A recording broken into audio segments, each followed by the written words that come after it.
Hello, good morning all of you. कैसे हैं आप सभी? आई होप आप अच्छे होंगे और आप अच्छे से पढ़ रहे होंगे।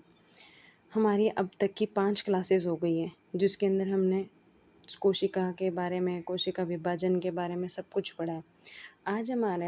आज लास्ट टॉपिक है मेयोसिस, यानी कोशिका विभाजन है, वो आज हमारा ख़त्म हो जाएगा। तो इसके आज के टॉपिक के अंदर क्या पढ़ते हैं? मेयोसिस। मेयोसिस को हिंदी में बोलते हैं अर्धसूत्री। मेयोसिस को हिंदी में क्या बोलेंगे? अर्धसूत्री। मेयोसिस को बोलते हैं अर्धसूत्री।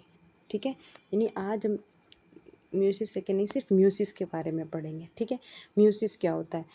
तो जैसे कि मैं बता दूं कि ये जो होता है ना अर्धसूत्री विभाजन, ये लैंगिक के अंदर होता है। लैंगिक कैसे होता है कि जो लैंगिक कोशिका है ना, सेक्सुअल सेल्स, उनके अंदर ये होता है। ठीक है, और ये डिप्लॉयड होता है, 2n होता है। क्योंकि ये जब 2n होता है तो 2n से जब ये जनक कोशिका है वो 2n होगी, और उसकी जो पुत्री कोशिका होगी ना वो n हो जाएगी। यानी कि अर्धसूत्री विभाजन में क्या होता है, गुणसूत्रों के नंबर आधे हो जाते हैं। गुणसूत्रों के नंबर क्या हो जाते हैं? आधे हो जाते हैं। और वही हमने बात की थी, किसके बारे में बात की थी? समसूत्री। समसूत्री के अंदर क्या होता है? समसूत्री गुणसूत्रों के जो गुणसूत्र हैं वो समान रहते हैं, जनक और पुत्री कोशिका के अंदर। जनक और पुत्री को अगर ये 2n है तो ये भी 2n होगी।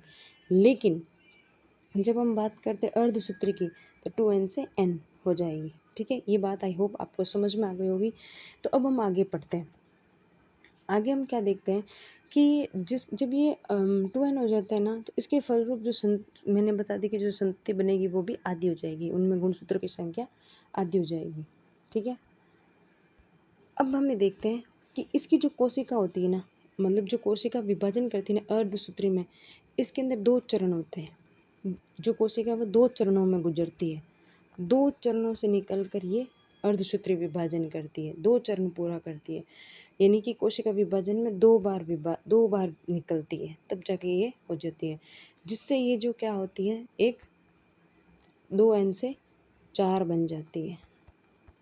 यानी पहले 2 थी, 2 इससे, 2 इससे, यानी 2 द्विगुणित से 4 कोशिकाएं बन जाती। इसीलिए क्योंकि ये 2 चरणों में से इसका विभाजन होता है, इसलिए। अब 2 चरण कौन कौन से हैं? एक तो होता है आपका मियोसिस फर्स्ट, एक होता है मियोसिस सेकेंड। तो आज की क्लास के अंदर हम इन दोनों के बारे में बात करेंगे। मियोसिस फर्स्ट यानी अर्धसूत्री प्रथम और अर्धसूत्री द्वितीय। ठीक है, हम देखो सबसे पहले हम बात करते हैं मियोसिस। मियोसिस क्या होती है? जनक कोशिका के अंदर, यानी जो जेमेट्स होता है ना उनके अंदर होता है। मैंने बताया था डिप्लॉयड यानी 2n होता है। ठीक है, मियोसिस का अगर आपको मियोसिस के बारे में अध्ययन किसने किया, यानी मियोसिस के बारे में हमें किसने बताया था? स्ट्रॉसबर्गर, बेंडा और फ्लेमिंग ने, इन तीनों ने मिलकर मियोसिस का अध्ययन किया था। और मियोसिस शब्द की इस अवस्था को मियोसिस कहते हैं, ये कार्मन और मुर्रे ने दिया था। मियोसिस के अंदर 4 अगुणित पुत्री कोशिकाएं बनती है। 2 से कितनी बनेगी? 4 बनेगी। मियोसिस क्या करता है? 2 विभाजन अवस्था दर्शाता है। कौन कौन सी? मियोसिस फर्स्ट और मियोसिस सेकेंड, मियोसिस प्रथम और मियोसिस द्वितीय। इन जो मियोसिस प्रथम और द्वितीय होती है, इनके बीच में इंट्रोकाइनेसिस अवस्था पाई जाती है। इंट्रोकाइनेसिस अवस्था क्या होती है, ये मैं आपको आगे बता दूंगी। ठीक है, बस ये याद है, पूछ लेना कि इंट्रोकाइनेसिस अवस्था किन किन के बीच में होती है। तो मियोसिस और मियोसिस प्रथम और द्वितीय के बीच में होती है। जब म्यूसिस फर्स्ट होता है ना, तो इसमें क्या होती है? 4 अवस्थाएं देखी जाती है। कौन सी? Prophase first, metaphase first, leptotene और जाइगोटीन, ऐसे करके इसकी 4 अवस्थाएं होती है। तो हम उन 4 अवस्थाओं के बारे में पढ़ते हैं। और म्यूसिस के अंदर क्या क्या होता है कि मैंने ये बोला था, ये भी क्या करती है? समसूत्र की विभाजन। जैसे समसूत्री होते हैं ना, बिल्कुल ही ये भी क्या करती है? विभाजन करती है। इसके अंदर भी सबसे पहले कौन सी आती है? पूर्व अवस्था आती है, यानी प्रोफेज आती है।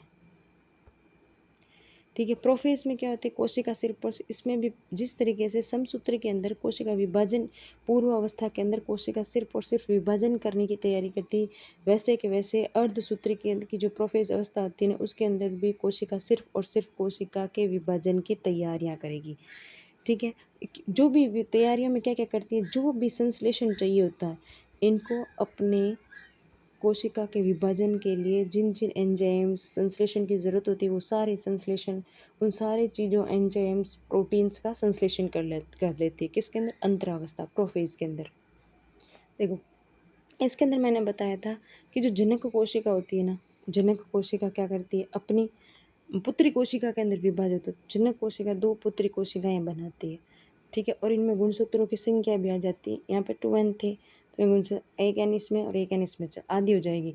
इसमें गुणसूत्रों की संख्या जनक से आधी हो जाती है, इसीलिए इसको न्यूनकारी अवस्था कहते हैं। न्यूनकारी अवस्था किसको कहते हैं? प्रोफेज फर्स्ट को। मियोसिस फर्स्ट के अंदर जो प्रोफेज फर्स्ट होती है ना उसको कहते हैं, ठीक है, मियोसिस के अंदर। अब इसके अंदर क्या होती है? इसको न्यूनकारी यानी रिडक्टिव, इंग्लिश में बोलते हैं रिडक्टिव, न्यूनकारी। इसके अंदर कौन कौन सी व्यवस्थाएं होती हैं वो देखें। इसके अंदर सबसे पहले आती है प्रोफेज फर्स्ट। प्रोफेज फर्स्ट के अंदर क्या होता है हम वो देखें, ठीक है। देखो मैंने आपको पहले ही बताया था कि 4 अवस्थाएं आती है। प्रोफेज फर्स्ट आती है, मेटाफेज फर्स्ट आती है, एनाफेज, टेलोफेज। ये तीनों ही अवस्थाएं आपके समसूत्री में भी थी और इसमें भी है। अभी मैं एक एक फेज़ के बारे में पढ़े, प्रोफेज में क्या होता है, मेटाफेज में क्या होगा, एनाफेज में क्या होगा, टेलोफेज में क्या होगा, हम इसकी हर एक फेज़ के बारे में पढ़ेंगे, ठीक है। इसमें देखो आपको मैंने यहाँ थोड़ा थोड़ा बता ही दिया कि प्रोफेज फर्स्ट में लिप्टोटीन अवस्था आती है, जाइगोटीन अवस्था आती है, पैकाइटीन अवस्था आती है, डिप्लोटीन आती है जिसको डाइकाइनेसिस कहते हैं, ठीक है। सबसे ये जो होती है ना ये सबसे लंबी और जटिल अवस्था होती है ये तीनों, क्योंकि इनमें गुणसूत्र का आपस में आदान प्रदान होता है, ठीक है। इसीलिए लिप्टोटीन हो गई, जाइगोटीन, पैकाइटीन, डिप्लोटीन, डाइकाइनेसिस, ये जो अवस्था होती है ये अवस्था क्या होती है? सबसे लंबी और सबसे जटिल अवस्था होती है। इनमें क्या होता है? जो लक्षण होते हैं ना उनका आदान प्रदान होता है, गुणसूत्रों के अंदर जो लक्षण है उनका आदान प्रदान होता रहता है, ठीक है। मियोसिस सेकंड के अंदर क्या होता है? समसूत्री विभाजन के समान इसके अंदर भी 4 अवस्थाएं आती है। इसमें मियोसिस सेकंड के अंदर भी 4 अवस्थाएं आती है। तो मियोसिस सेकंड के बारे में हम बाद में पढ़ेंगे, पहले मियोसिस फर्स्ट के बारे में पढ़ लेते हैं, ठीक है। अब हम आगे देखते, तो अब हम सबसे पहले पढ़ते हैं अर्धसूत्री विभाजन की जो होती है इंटरफेस यानी अंतरावस्था की। ये पहली अवस्था है, क्या है? Prophase first. इसमें क्या होता है? जो आपका समसूत्री विभाजन होता है, समसूत्री विभाजन की जैसी समसूत्री विभाजन जो अवस्था थी ना ठीक उसी अवस्था की तुलना हो रही है इसमें। उस जैसे समसूत्री विभाजन की थी ना, जितना टाइम समसूत्री विभाजन में लग रहा था ना उससे इसके अंदर ज़्यादा टाइम लगता है। क्यों लगता है? क्योंकि इसके अंदर जटिल घटनाएं होती है, इसीलिए इसके अंदर ज़्यादा समय लगता है। पूर्वावस्था प्रथम में समसूत्री विभाजन की पूर्वावस्था के समान गुणसूत्र का सघन होता है, तरकाय का विभाजन होता है, केंद्रों को केंद्रक झिल्ली लुप्त हो जाती हैं। ये सारी घटनाएं पूर्वावस्था के अंदर होता है। बिल्कुल सेम सारी सच चीज़ें होगी जैसे कि हमने समसूत्री में देखा था, बस ये है कि इसकी अवधि थोड़ी लंबी होगी। इस घटना के अलावा इसमें समान जीन रखने वाले गुणसूत्र के क्रोमेटिड्स आपस में कुंडलित हो जाते हैं। फिर हमने देखा जी क्रोमेटिड है वो आपस में कुंडलित हो जाएंगे, फिर एक संरचना बता देंगे। फिर क्या कर देंगे? ये कुंडलित होकर जो क्रोमोसोम्स की जो संरचना गुणसूत्र की जो गुणसूत्र है वो आपस में क्या करेंगे? क्रोमेटिड्स है उनमें आपस में कुंडलित हो जाएंगे यानी मिल जाएंगे। जिस आपस में मिलने की वजह से क्या होगा? उनके अंदर मतलब कुछ भाग होते हैं उनका आदान प्रदान होता है। कुछ भाग यानी कि जब जो गुणसूत्र होता है ना उनके जो क्रोमेटिड्स है वो आपस में जुड़ जाएंगे। वो आपस में जुड़ के क्या करेंगे? कुछ पदार्थों का आदान प्रदान कर देंगे। एक क्रोमोसोम अपने पदार्थ कुछ इसको देगा कुछ इसको देगा। तो ये जो घटना होती है ना उसको बोलते हैं जीन विनिमय। यहाँ देखो उसको क्या बोलते हैं? जीन विनिमय। यानी जीन्स हैं यानी जो क्रोमोसोम्स हैं वो अपने क्या कर रहे हैं? अपनी चीज़ों को एक जीन से दूसरे जीन के अंदर लेके जा रहे हैं। जीन विनिमय की घटना क्रोमेटिड्स में जीनों के नए समूह बन जाते हैं। जब जीन विनिमय होता है यानी जो आदान प्रदान होता है ना क्रोमोसोम्स के बीच में यानी गुणसूत्रों के बीच में, तो वो जब जिन जीन का आदान प्रदान करते हैं ना जिससे क्या करते हैं? नए जीन बन जाते हैं, नए जीनों का समूह बन जाता है।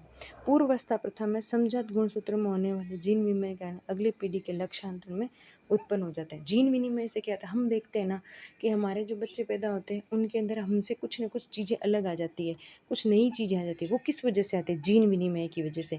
कुछ जीन माता और पिता के जो जीन है वो आपस में मिल के आदान प्रदान करते रहते हैं। माता के गुणसूत्र और पिता के गुणसूत्र, इनके गुणसूत्र मिलेंगे और जब इनके गुणसूत्र के जो क्रोमेटिड्स भाग है ना, बीच वाला भाग वो मिलता है, फिर वो क्या करता है, इसके अंदर जीन होता है क्रोमोसोम्स के अंदर, तो वो जीन क्या करते हैं, आदान प्रदान करते हैं पदार्थों का आदान प्रदान करने की वजह से क्या होता है कि जो लक्षण है वो अपनी अगली पीढ़ी में प्रकट हो जाते हैं, कुछ लक्षण अगली पीढ़ी में प्रकट हो जाते हैं, कुछ भिन्नताएं आ जाती है, कुछ समानताएं आ जाती है, तो उसको बोलते हैं जीन विनिमय।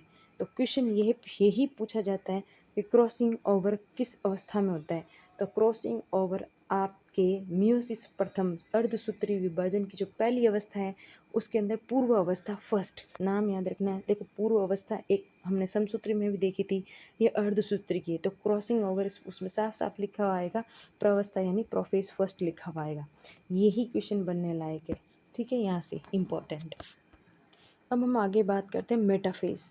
मेटाफेज होती है यानी मध्य अवस्था। पहले हमने पूर्व अवस्था की बात कर ली, यानी जिसके अंदर जीन का एक्सचेंज हो गया, एक जो क्रोमोसोम्स है, जो गुणसूत्र है, उन्होंने अपने जीन विनिमय कर दिया, अपने जीनों का आदान प्रदान कर दिया। अब आती है मध्य अवस्था। मध्य अवस्था के अंदर क्या होता है, इस प्रवस्था में ध्रुव व तर्क तंतु बन जाते हैं। इस प्रवस्था में क्या होता है कि ध्रुव यानी कि ये हमारे क्रोमोसोम्स है, यहाँ पे ध्रुव बन जाएंगे और ये तर्कुतंतु बन जाएंगे, ऐसे ऐसे ऐसे ऐसे इस तरह से जो तर्कुतंतु बन जाते हैं, ठीक है। और जो गुणसूत्र है वो मध्य पटलिका के, यानी कि ये मान लो है, तो गुणसूत्र तो आ जाएंगे यहाँ पे और ये तर्कुतंतु ऐसे ऐसे ऐसे ऐसे ऐसे ऐसे ऐसे से बन जाएंगे, ठीक है। और फिर ये कहाँ एक दूसरे में यहाँ पे जमा हो जाएंगे, कौन, गुणसूत्र आपस में। इस प्रवस्था में क्या होता है, जो दोनों गुणसूत्र है ना, दोनों के दोनों गुणसूत्र ये क्या करते हैं, ध्रुवों की ओर जाने लगेंगे।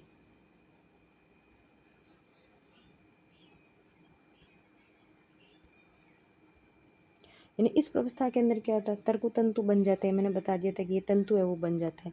फिर क्या होता है कि जो मध्य पट्टिका होती है ना, बीच की पट्टी, कौन सी, जैसे ये क्रोमोसोम्स है तो इनके ये बीच के अंदर पट्टी होगी ना, यहाँ पे क्या होता है, क्रोमोसोम्स यानी गुणसूत्र जो जमा हो जाते हैं यहाँ के।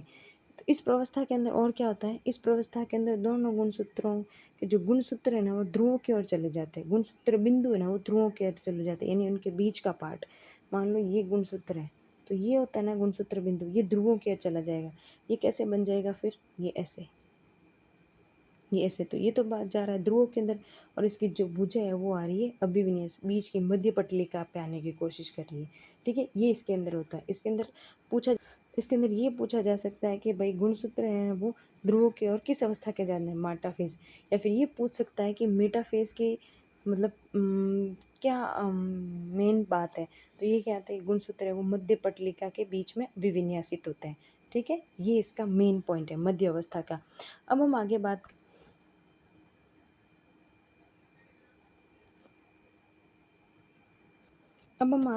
करते हैं एनाफेज। एनाफेज होता है एनाफेज क्या होता है, पश्चावस्था। पश्चावस्था का क्या मतलब होता है, दो अवस्थाएं हमने पढ़ ली, पूर्व अवस्था और मध्य अवस्था। अब बात करते हैं पश्चावस्था की। इसमें क्या होता है, समसूत्री विभाजन की पश्चावस्था के समान, जिस तरीके से समसूत्री विभाजन के अंदर है सेम टू सेम चीज़ इसी में होती है। यहाँ क्या होता है, सेंट्रोमियर का विभाजन नहीं होता, उसके अंदर सेंट्रोमियर यानी बीच में जो गुणसूत्र का सेंट्रोमियर होता है ना, यानी बीच का पार्ट ये वाला, तो इसका विभाजन नहीं होता, लेकिन समसूत्री के अंदर इसका विभाजन हुआ था। तर्क तंतुओं के संकुचन से पूर्व गुणसूत्र अपने ध्रुवों की ओर गमन करता है, मतलब संकुचन होने से पहले ही, तथा पश्चावस्था प्रथम के अंत तक प्रत्येक ध्रुवों पर गुणसूत्र का एक एक समूह बन जाता है। इसके अंदर क्या होता है, ये मान लो कोशिका है, तो यहाँ पे ना ये तर्कतंतु बनने से पहले क्रोमोसोम्स क्या करते हैं, यहाँ चले जाते हैं और यहाँ जाके क्या बन जाते हैं, एक संरचना बना गुच्छा बना देते हैं, ठीक है, यहाँ पे। और फिर यहाँ पे ख़त्म होने से पहले पहले यहाँ दोनों ध्रुवों के ऊपर जाके जो गुणसूत्र है वो एक गुच्छा टाइप संरचना बना लेगी। सेम वैसे ही होता है, जैसे देखो ये दोनों अवस्थाएं सेम टू सेम चलती है, कौन कौन सी, माइटोसिस और मियोसिस, यानी समसूत्री और अर्धसूत्री सेम टू सेम चलती है, बस थोड़ा बहुत इनके अंदर डिफरेंस होता है, उसी डिफरेंस को पकड़ के क्वेश्चन पूछा जाता है। गुणसूत्रों का जो मतलब ऐसी कौन सी अवस्था है जिनके अंदर क्या होता है, इसका किसी ने ये पूछा जा सकता है कि सेंट्रोमियर का विभाजन किस अवस्था में नहीं होता है, तो एनाफेज फर्स्ट में। सेंट्रोमियर का विभाजन किस अवस्था में होता है, तो सिर्फ एनाफेज के अंदर, ठीक है। और प्रोफेज से क्या क्वेश्चन पूछा जा सकता है पूर्व अवस्था से क्रॉसिंग ओवर कहाँ होता है? प्रोफेज के अंदर। क्रॉसिंग ओवर किसके अंदर नहीं होता है? प्रोफेज के अंदर। यानी आपको बस इतना ही ध्यान रखना है, ये दोनों साथ साथ चलती है, सेम टू सेम है, बस थोड़ा बहुत डिफरेंस है, उन्हीं डिफरेंस को कैच करके क्वेश्चंस बना दिए जाते हैं। आप प्रीवियस ईयर क्वेश्चन उठा के देखना, यही एक दो लाइन, क्रॉसिंग ओवर कहाँ होते हैं, सेंट्रोमियर का विभाजन कहाँ होता है, गुणसूत्र है वो मध्य पटलिका के अंदर किस में विन्यासित होते हैं, किस अवस्था के अंदर विन्यासित होते हैं, या फिर ये पूछ लेते हैं कि एनाफेज की मेन बात क्या है, मेटाफेज की मेन बात क्या है, मतलब कुछ एक क्वेश्चंस उठा के पूछ ले। अब हम बात करते हैं अंत्य अवस्था। अंत्य अवस्था यानी होती है टीलोफेज आपकी, सबसे लास्ट की फेज टीलोफेज। इसमें क्या होता है, जो गुणसूत्र है वो अकुंडलित होकर क्रोमेटिन के जाल में बंधन। पहले गुणसूत्र दोनों यहाँ पे पूरी तरह से कुंडलित हो गए, कौन सी अवस्था में? पश्च अवस्था जब समाप्त हो रही थी तब। अब यहाँ पे क्या कर रहे हैं, ये वापस अपने जाल अकुंडलित यानी वापस बिखर रहे हैं और फिर एक जाल बना दे रहे हैं ऐसे ऐसे, ठीक है। जो फिर हर एक ध्रुव पे, इस पे और इस दोनों ध्रुव पे क्रोमेटिन के जाल के चारों तरफ क्या बन जाती है, एक झिल्ली बन जाती है, और झिल्ली के अंदर केंद्रक बन जाता है। ये दोनों ही अलग अलग ध्रुव पे हो जाते हैं और वहाँ पे क्या करता है, एक एक अगुणित केंद्रक बन जाता है, एक एन अगुणित का मतलब एन केंद्रक बन जाता है। अंत्य अवस्था के पश्चात जैसे जैसे टीलोफेज खत्म होने लगती है, कोशिका द्रव्य का विभाजन होने लग जाता है। ये कोशिका है, ये ना, इसका विभाजन शुरू हो जाता है, इसका विभाजन शुरू हो जाता है। कोशिका द्रव्य विभाजन की तरह ही होता है, जिससे प्रत्येक द्विगुणित कोशिका से दो अगुणित संतति द्विगुणित यानी दो टू एन से प्रत्येक एन और एन बन जाएगा, ठीक है, इस अवस्था के अंदर। तो इस अवस्था का की मेन बात क्या, तो इस अवस्था की मेन बात क्या है कि इसके अंदर भी सेम टू सेम होता है, कुछ अलग नहीं होता, सिर्फ क्या द्विगुणित कोशिका है वो अगुणित कोशिका में हो जाएगी, ठीक है। ये होता है टीलोफेज। तो अभी तभी हमने क्या पढ़ाया, मैं आपको एक बार वापस रिवाइज करा देती हूँ, ठीक है। सबसे पहले हमने क्या देखा था, हमने देखा था कि हम आज बात करेंगे मियोसिस के बारे में। मियोसिस, मियोसिस क्या होता है, इसके अंदर ये सिर्फ और सिर्फ लैंगिक जनन करने वालों के बीच में होता है, यानी ये जीव जंतुओं में होगा जो लैंगिक जनन करेंगे, जिनके अंदर गैमेट्स बनेंगे, ये उनके अंदर होता है मियोसिस, ठीक है। और क्या होता है इसके अंदर, मियोसिस के अंदर, यानी इसको बोलते हैं अर्धसूत्री, यानी इसके अंदर गुणसूत्रों की संख्या आधी हो जाती है। अगर 2n है जनक कोशिका के अंदर, तो पुत्री कोशिका में n और n बन जाएगी। ये इतना हमने देखा। फिर हमने बोला कि ये जो अर्धसूत्री विभाजन है ना, यानी अर्धसूत्री विभाजन, ये क्या करता है, विभाजन के लिए दो प्रवस्था से गुजरता है, दो प्रवस्था से विभाजन करने के लिए। कौन कौन सी? मियोसिस यानी कि होती है अर्धसूत्री प्रथम और अर्धसूत्री द्वितीय। अब अर्धसूत्री फर्स्ट यानी कि मियोसिस फर्स्ट में क्या होता है, अर्धसूत्री फर्स्ट में क्या होता है, जिस तरीके से समसूत्री के अंदर इंटरफेज आई थी यानी अंतरावस्था आई थी, जिसके अंदर हमने क्या देखा, कोशिका सिर्फ और सिर्फ विभाजन करने के लिए तैयारियां करती है, उनके अंदर सिर्फ और सिर्फ मेटाबॉलिक रिएक्शंस होती है, बाकी कुछ नहीं होती है।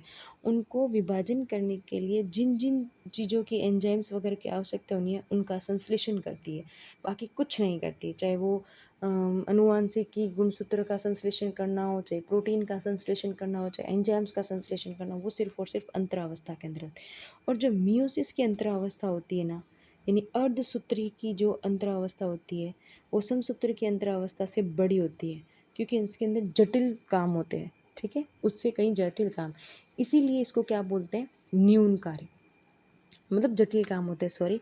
इसको न्यूनकारी क्यों कहते हैं, कि मैंने आपको बताया था कि ये होती है जनक कोशिका।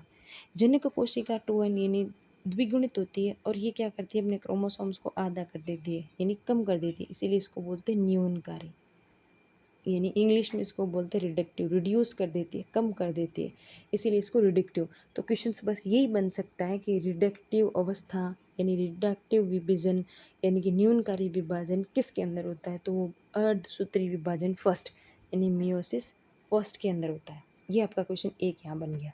अगला क्या है, अब हम बात करते हैं पूर्व अवस्था की। पूर्व अवस्था में हमने क्या देखा था, पूर्व अवस्था, इसके अंदर मैंने आपको अभी भी क्या बताया था कि सेम टू सेम संसूत्री विभाजन की तरह ही ये भी पूर्व अवस्था होती है, यानी कि प्रोफेज होती है, और ये थोड़ी सी लंबी होती है, बस और कुछ नहीं होता। और सेम टू सेम उसकी तरह इसके अंदर रहता है, गुणसूत्र है वो संघनित हो जाएंगे, ठीक है, फिर एक जाल बनाएंगे क्रोमेटिड्स का, फिर वो संरचना है वो गुणसूत्र के, उन संरचना को गुणसूत्र कहा था, ठीक है, कुंडली तो के बनाएंगे। फिर हमने देखा कि जब ये गुणसूत्र है, इनके जो क्रोमेटिड्स है ना आपस में जुड़ते हैं, गुणसूत्रों के क्रोमेटिड्स क्या करेंगे, आपस में जुड़ेंगे, जुड़कर क्या करेंगे, पदार्थों का आदान प्रदान कर देंगे, पदार्थों का आदान प्रदान करते हैं। जब क्रोमेटिड्स आपस में जुड़कर पदार्थों का आदान प्रदान करते हैं तो उसको बोलते हैं जीन विनिमय। तो ये क्वेश्चन यही बन गया कि जीन विनिमय की अवस्था किस में होती है, तो प्रोफेज फर्स्ट के अंदर, यानी प्रोफेज फर्स्ट के अंदर कौन सी अवस्था आती है, तो जीन विनिमय की आती है। जीन विनिमय के अंदर क्या बताया दिया, मैंने कहा जीनों का आदान प्रदान करता है, जिससे क्या होता है कि नए लक्षण अगली पीढ़ी में प्रकट हो जाते हैं, कुछ नई चीज़ें देखने मिलती है, अगली पीढ़ी में भिन्नता आती है, लक्षणों में डिफरेंस आता है, हम अपने माता पिता से अलग है, किसके कारण, जीन विनिमय, क्रॉसिंग ओवर के कारण। ठीक है, अब अगली बात करते हैं मध्य अवस्था की। फिर मैंने आपको मेटाफेज के बारे में बताया था। मेटाफेज के बारे में क्या बताया था मैंने, मध्य अवस्था के बारे में, कि इसमें क्या करते हैं, जो ये आपके गुणसूत्र है ना, ये तो आ जाते हैं ऐसे बीच में, मध्य पटली का बीच में, और इसके जो है ना क्रोमेटिड्स है ना वो ध्रुवों की तरफ हो जाता है, यानी इस अवस्था में आ जाता है, इस अवस्था में, ये ऐसे, ये तो ध्रुवों की तरफ, और ये दोनों भुजा इनकी मध्य पटलिका पे आ जाएगी। ठीक है, ये होता है मध्य अवस्था के अंदर। फिर मैंने बात की थी पश्चावस्था, यानी कि एनावेज, पश्चावस्था, बात होती है एनाफेज की। इसमें क्या होता है कि जो पश्चावस्था, इसके अंदर समसूत्री विभाजन के जैसा जैसा होता है। क्या होता है कि इसमें सेंट्रोमियर का मतलब इसमें एक चीज़ डिफरेंस हो रही है, किससे, समसूत्री विभाजन के अंदर सेंट्रोमियर, सेंट्रोमियर क्या होता है, ये क्रोमोसोम है, क्रोमोसोम्स के बीच में होता है, इसको सेंट्रोमियर कहते हैं। तो इसका विभाजन होता है समसूत्री के अंदर, अर्धसूत्री में इसका विभाजन नहीं होता है। यही डिफरेंस और यही क्वेश्चन पूछा जा सकता है। ठीक है, अब हम बात कर सकते हैं आगे कि इसमें जो ना समसूत्री में क्या होता था कि संकुचन होता था, संकुचन होता था, तब क्रोमोसोम्स हैं वो ध्रुवों की ओर जाते थे। इसके अंदर संकुचन से पहले ही क्रोमोसोम है वो ध्रुवों की ओर चले जा रहे हैं, ध्रुवों की ओर खसक जा रहे हैं अपने आप ही।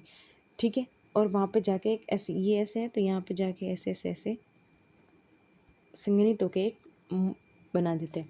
फिर आती है अंत्यावस्था, यानी टीलोफेज, अंत्यावस्था, इसको बोलते हैं टीलोफेज।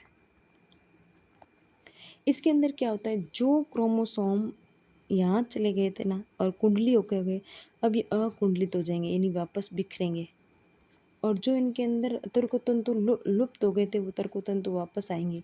फिर ये अपने आसपास एक झिल्ली बनाएंगे, अंदर एक केंद्रक बना लेंगे, और फिर इसमें वापस कोशिका विभाजन होने लगेगा, केंद्र का विभाजन होने लगेगा, यानी सारे विभाजन जो जो टीलोफेज समसूत्र के अंदर आएगी, यानी प्रोफेज की उल्टी हो जाएगी, जो जो पूर्व अवस्था के अंदर हुआ ना उसका सारा उल्टा काम अंत्यावस्था के अंदर हो जाएगा। ये तक हमने बात कर ली थी, यहाँ तक ये दोनों के दोनों केस हो गए थे मियोसिस फर्स्ट के। अर्धसूत्री विभाजन प्रथम हमने देख लिया। अब हम आगे बात करेंगे अर्धसूत्री विभाजन द्वितीय। अर्धसूत्री विभाजन द्वितीय, इसमें क्या होता है, प्रथम के फलस्वरूप बनी दोनों अगुणित कोशिकाओं में समसूत्री विभाजन के समान एक और विभाजन होता है, जिसे अर्धसूत्री विभाजन द्वितीय कहते हैं। देखो इसमें भी क्या होता है, जैसे कि जैसे अर्धसूत्री फर्स्ट यानी मियोसिस फर्स्ट हुआ था, वैसे दो अगुणित, यानी ये एक 2n है, यानी द्विगुणित से दो अगुणित संतति कोशिकाएं बनेंगी, इसीलिए इसको अर्ध मतलब द्वितीय कहते हैं। ठीक है, इसमें क्या होता है कि प्रत्येक अगुणित जो संतति कोशिका होती है ना, उससे दो संतति कोशिकाएं बनती हैं। मान लो कि ये 2n, ये द्विगुणित है, इससे ये एक अगुणित बनी और एक एक गुणित बनी, यानी दो संतति कोशिकाएं बनती हैं। इस प्रकार से क्या होता है कि इसके अंदर और क्या हो जाता है, फिर ये आगे और डिवाइड करती है, ये एक इससे और एक ये इससे, इससे और ये से चार बन जाती है, यानी दो अगुणित से चार अगुणित कोशिकाएं बनती है, इसलिए इसको बोलते हैं अर्धसूत्री विभाजन द्वितीय। ठीक है, और इसकी भी है ना सेम टू सेम पूर्व अवस्था की तरह ही इसकी भी अवधि बहुत टाइम लेती है। ये कौन सी मियोसिस सेकंड बहुत टाइम लेती है। इसकी सिग्निफिकेंस, अब इसका महत्व की पूछते हैं कि हम ये जो है ना महत्व में आपको पता चल जाएगा इसके बारे में कि क्यों करते हैं। ये हम इसीलिए करते हैं ताकि जब हम अर्धसूत्री विभाजन करते हैं तो मतलब 2n से n यानी कि आधे हो जाते हैं, यानी लक्षणों की विभिन्नता आ जाती है। सेम टू सेम ना होके कुछ ना कुछ विभिन्नता आ जाती है, जिससे क्या होता है कि हम लोग क्या करते हैं कि अपने आसपास में जो अपना इकोनॉमिक जो अपना एनवायरनमेंट है, पर्यावरण है, उसके हिसाब से खुद को एडजस्ट कर पाते हैं। विभिन्नता आती है तभी तो होती है, हमारे दादा दादी हमारे कुछ तो विभिन्नता है तब हम इस पीढ़ी में एडजस्ट कर पा रहे हैं। तो इसीलिए हम क्या करते हैं, अर्धसूत्री विभाजन करते हैं। और ये सिर्फ लैंगिक जीवों में होता है, जो लैंगिक जनन करते हैं ना उसके अंदर होता है अर्धसूत्री विभाजन, ठीक है। और ये इसलिए होता है ताकि गुणसूत्रों की संख्या पीढ़ी दर पीढ़ी बनी रहे, ख़त्म नहीं हो कि अगली पीढ़ी में कुछ नए लक्षण आए फिर अगली पीढ़ी में नए लक्षण आए। इसके लिए ये अनुवांशिकता विभिन्नताएं उत्पन्न करने के लिए हम अर्धसूत्री विभाजन या समसूत्री विभाजन करते हैं। और ये मैंने आपको बता दिया कि हम अर्धसूत्री विभाजन, एक बार मैं आपको क्विक रिविजन के फॉर्म में मैं इसमें लिखूंगी कम और बोलूँगी ज़्यादा, क्विक रिविजन करवा देती हूँ आपको अर्धसूत्री और समसूत्री के अंदर। देखो सबसे पहले हमने क्या किया था, समसूत्री की बात करते हैं पहले हम। तो समसूत्री के अंदर हमने बताया था एक होता है समसूत्री। इसके अंदर मैंने आपको साफ साफ बोला था कि गुणसूत्रों की संख्या समान होती है। अगर 2n है जनक कोशिका में तो पुत्री कोशिका भी 2n होगी। एक जनक से सिर्फ एक ही पुत्री कोशिकाएं बनेगी, ठीक है, ये 2 बन जाएगी। ये होता है समसूत्री। और अर्धसूत्री के अंदर क्या होता है आपके, अगर हम अर्धसूत्री विभाजन की बात करें तो इसके अंदर क्या होता है कि गुणसूत्रों की संख्या जनक कोशिका से पुत्री कोशिका में आधी हो जाती है। यानी गुणसूत्रों की संख्या 2n जनक है तो n, और ये क्या करते हैं 4, 2 से 4 पुत्री कोशिकाएं बनती है। और अर्धसूत्री विभाजन में अब हमने तीन चीज़ देखी थी। एक तो हमने देखी थी क्रॉसिंग ओवर, याद रखना है, जीन विनिमय। क्वेश्चन हो सकता है कि मियोसिस में होता है या माइटोसिस में होता है, समसूत्री या अर्धसूत्री। तो ये याद करना है कि अर्धसूत्री के अंदर होता है जीन में। और अर्धसूत्री की भी कौन सा, पूर्व अवस्था फर्स्ट लिखा आएगा, ठीक है। और दूसरा एक हमारे और होता है कि वो कौन सी अवस्था है जिसके अंदर क्या होता है आपके मतलब गुणसूत्र हैं वो मध्य पटलिका के बीच में आ जाते हैं, मध्य पटलिका के आप ऊपर आ जाते हैं। तो हमने बात की मध्य अवस्था के अंदर आता है। फिर हमने एक बात की थी पश्चावस्था क्या होती है, जिसके अंदर सेंट्रोमियर का विभाजन नहीं होता है, ये हमने बात की थी। अंत्य अवस्था के अंदर मैंने आपको बता दिया कि कोशिकाएं विभाजित करके द्विगुणित कोशिका बना देती है। अब हम हमारा अगला चैप्टर, अगली जो छोटा सा टॉपिक है वो आपको मैं एक बार बता देती हूँ कौन सा टॉपिक है, ताकि आप थोड़ा सा उसके बारे में देख के आ जाएं। और ये मियोसिस, अर्धसूत्री और समसूत्री विभाजन के बारे में भी आप थोड़ा सा देख के आ जाए।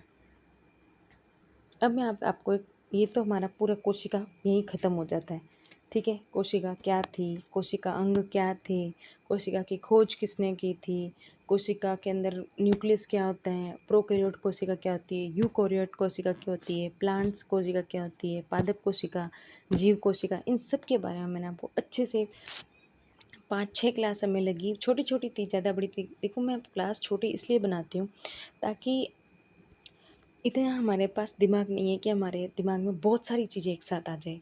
तो मैं हर चीज़ को छोटा छोटा देने की कोशिश, मैं खुद पढ़ती हूँ तो मुझे पता है कि जो चीज़ें जितनी कम कम हमें मिलती रहती है ना उतना ज़्यादा अच्छा है। अब मैं 2 घंटे की क्लास में आपको पूरा चैप्टर एक ही दिन में पढ़ा सकती हूँ, कोई बड़ी बात नहीं है। लेकिन फिर आपको एक बर्डन जैसा लगेगा, हम क्लास देखते हो 2 घंटे की है, यार ये कब देखेंगे। वरना अगर आप जैसे ही क्लास देखते हो, अच्छा 20-25 मिनट की है, बस ये तो अभी देख लेंगे। और फिर उसको मैं एक टॉपिक के हिसाब से ही पढ़ा है, इसलिए ज़्यादा बर्डन वाली चीज़ें मैंने नहीं डाली है। आई होप कि आपको ये वीडियो अच्छे लग रहे होंगे, आपको क्लासेस अच्छी लग रही होंगी, मैं जो पढ़ा रही हूँ वो रेलेवेंट है आपके, ये मैं 100% गारंटी देती हूँ।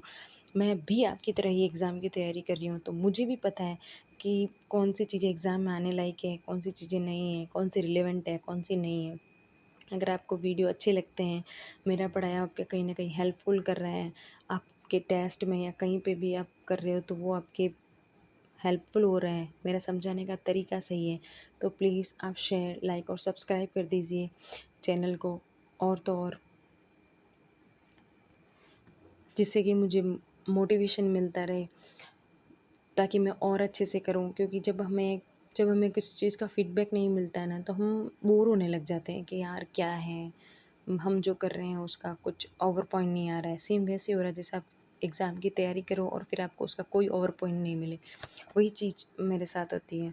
तो अगर आपको कुछ प्रॉब्लम भी लगती है ना, कुछ प्रॉब्लम भी लगता है कि यहाँ आप ये सही नहीं कर रहे हो, आपको ऐसे करना चाहिए, ये चीज़ ऐसे करनी चाहिए, मतलब आप मुझे पॉइंट आउट भी कर सकते हो कि कहाँ मुझे क्या करना है क्या नहीं। ज़रूरी नहीं है कि आप सिर्फ मुझे यही बताएं कि पढ़ा रहे हैं ये नहीं पढ़ा रहे हैं, और भी चीज़ों के साथ आप मुझे बता सकते हैं। तो आई होप कि आज के लिए बस इतना ही, और thank you for watching. Good bye.